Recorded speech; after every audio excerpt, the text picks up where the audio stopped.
There's another major update that's come from Cricket New Zealand that Tim Southee, their test skipper, has resigned as New Zealand's captain ahead of the all important three-match test series against India.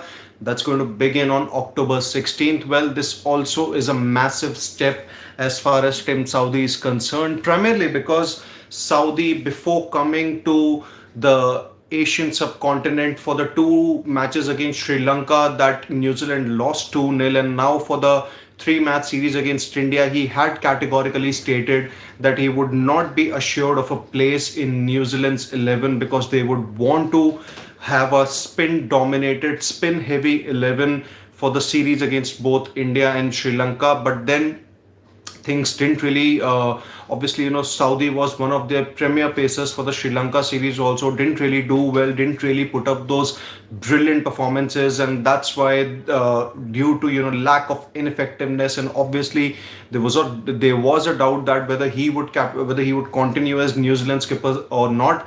Well, he's taken a final decision, and now Tom Latham is going to be New Zealand skipper for the high octane India Test series that's obviously going to begin later this month.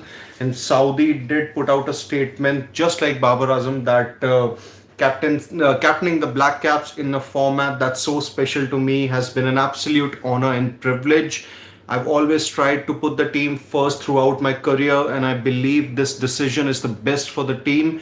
I believe the way I can best serve the team moving forward is focusing on my performances on the field and getting back to my best to continue taking wickets and helping New Zealand win test matches. I wish Tom Latham all the best in the role, and he knows I'll be there to support him on this journey, and he's done for me over the years. But overall, Southee has featured in 102 test matches since making his debut in 2008.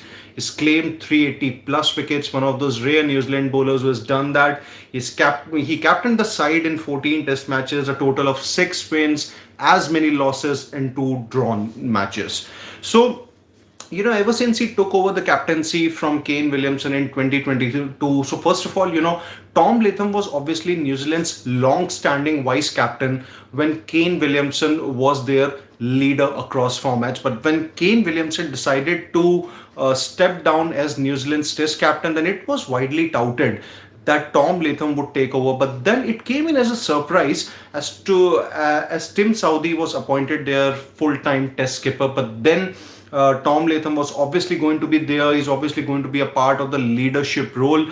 And now what it has basically become is that Tom Latham is going to be their test leader beginning with the India Test series. Well, Ahmed, there's a comment that can Santner become a test skipper for New Zealand? Well, as of now, they're going to persist with Tom Latham. But then in case of Santner, anything is possible.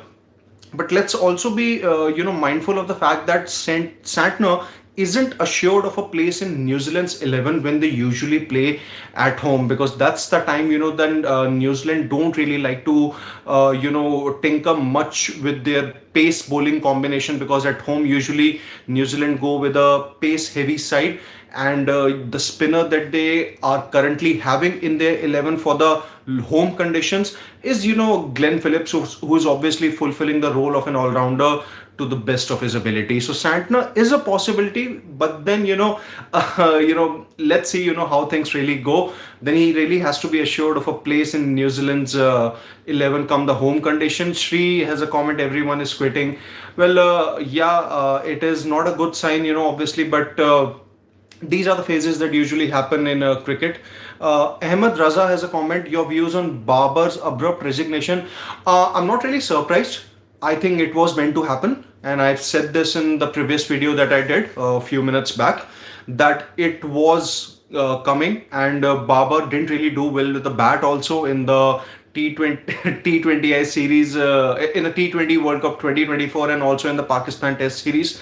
So I think it was meant to happen. And Abhishek, I'm going to do this exact thing that you just said in the comment shortly after this video, and because I have to come in the morning also do the morning wrap and all.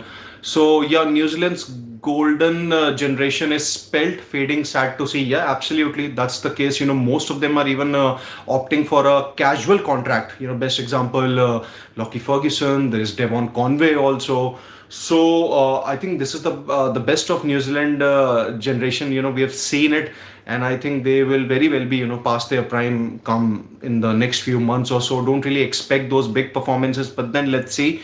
Uh, Thank you, Abhishek. Thank you so much. Will East Sodi get a place in the squad versus India? See, the point is that you would want a spin dominating squad, and that's what I think New Zealand would be looking for. But then overall, I'm not really sure about East Sodi. Let's see, how things go. He could be, who should be the able skipper of white ball team for Pakistan? I think that was the question. Yeah, I think it could be Rizwan, but then we cannot really count out Shadab Khan also, because we have to understand one thing, that Shadab Khan won the PSL for Islamabad United under his captaincy. They won, and he was also the winning captain of the Pakistan Cup, also the team that lifted the trophy. So yes, Shadab Khan is obviously a very good choice, but then is he sure of a place in Pakistan's white ball 11 going forward? Well, that's something that remains to be seen. And yes, Tom Latham is a good option for New Zealand. He's a very street smart captain, something that we saw in the ODI World Cup in India. So that's about it. And let's see what happens. What are your thoughts about Tim Southee stepping down as New Zealand skipper? And what do you think, what kind of a difference can a certain Tom Latham make as New Zealand's new test skipper? You can let us know your thoughts in the comment section, and don't forget to subscribe to Sports Today for all the exciting updates and analysis from the sporting world. We are going to bring you all the exciting news and analysis come tomorrow morning. Until then, it's Siddharth Gulati once again saying goodbye and good night.